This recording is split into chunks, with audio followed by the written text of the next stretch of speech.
Good afternoon. On July 28th, 2024, there was a large party at Maplewood Park where hundreds of people were cooking out and enjoying the summer weather. At about 6:30 in the evening, gunfire erupted and people began to run for their lives. When the gunshots ended, a total of 7 people were shot. Taisha Manning and Felicia Council were killed. In total, there were between 40 to 50 gunshots that were fired from at least 9 different handguns that afternoon. Up to today, investigators have combed through hundreds of hours of video and have spoken to dozens of people that were at the park that afternoon. The community has been helpful in assisting investigators with their attempts to reconstruct the events that occurred on the 28th up to this point in time. Today, we're again asking for the public's help in continuance of our work. 20-year-old Niger Johnson is currently wanted for reckless endangerment in the first degree and criminal possession of a weapon in the second degree for being in the park on July 28th, armed with a handgun and shooting that handgun. To be clear, we are not alleging that any of the gunshots fired by Johnson struck any of the victims. Anybody with information on the whereabouts of Mr. Johnson, and Captain Bello will be releasing the flyer with the picture, are asked to call 428-9910 or call Crime Stoppers. Any information that leads to the arrest of Mr. Johnson, you may be eligible for a cash reward. More importantly, it's the right thing to do, and we need to get Mr. Johnson, put him in cuffs, and put him in jail. So with that, we will take a few questions relating to this. There have been a number of photos that have been released. Can you tell us anything more about what you know about Mr. Johnson? Yes, in total, like I had mentioned, there was 9 different guns that were fired.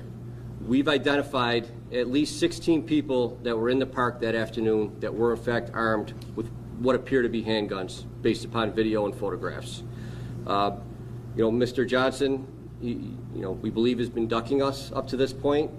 And we just need people that know Mr. Johnson, that know where he is. We need them to call us so we can get him where he belongs.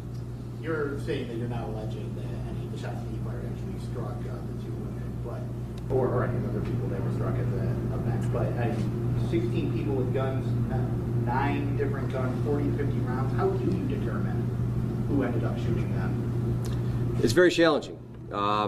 We have to be able to prove that this gun struck this victim, and we have to be able to prove who had that gun in their possession at that time and was firing it. So when you're talking about this many guns, this many gunshots fired, it's obviously very challenging. But we're determined to do everything that we can to, number one, hold everybody responsible, but especially the individual or individuals that killed Felicia and Taisha. Have you been able to identify the variety of guns used? Yes, we had, I believe it was 6 9mm, 2 .45 calibers, and 1 .40 caliber. Right, with the investigation, all the challenges with so many different moving parts, obviously, you've been asking for the public's help. Obviously, we heard from the mayor last week when the governor was in town. There's people that know who people are.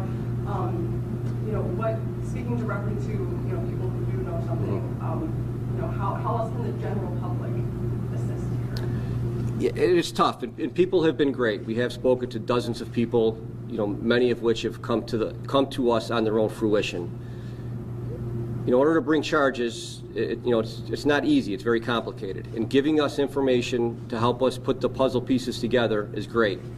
At the end of the day, we may need people to get up on the stand and to actually testify as to what they saw.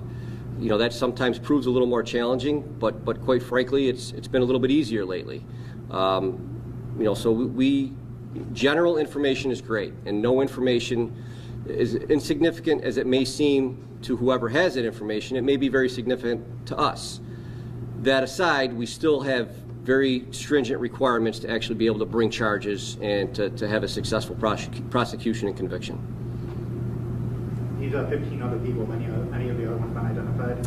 Yes, we have identified, and I'm not going to give you the exact numbers, but we've identified the majority of the people that were there armed with what appears to be handguns. And this is an ongoing investigation. There are many efforts that are currently underway that we're not going to get into.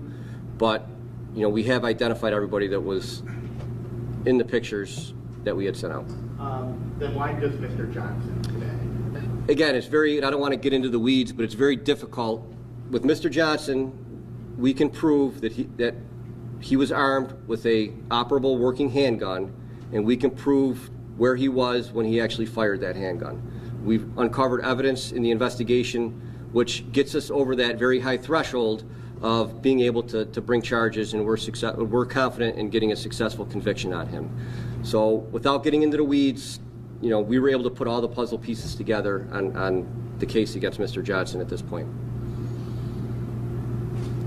One more quick, just sort of in regards to the sheer volume of evidence as well, to just working with crime stoppers on the video, I guess, is there any indication just generally, I know not specifics, but how many, you know, video pieces or just different elements you're working with? You know, the investigators have poured over hundreds of hours worth of video. You know, there was some city cameras in the park at the time, and we have, you know, cell phone cameras and dash cam videos that were out there.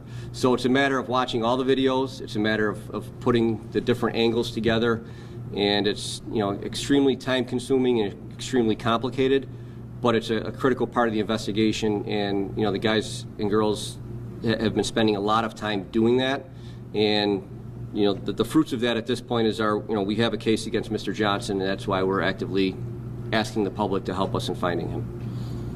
Do you have an exact number of rounds fired? It was between 40 and 50. I believe we recovered, I think, 30 shell casings, and, you know, analyzing the shot spotter, we believe somewhere between 40 and 50 total gunshots were fired. I can tell you conclusively that there was at least 9 different guns, 9 different people that were shooting.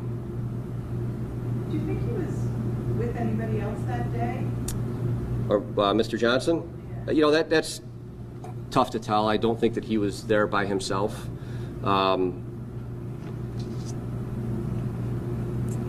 Yeah, that's all I'm going to say on that at this point. All right?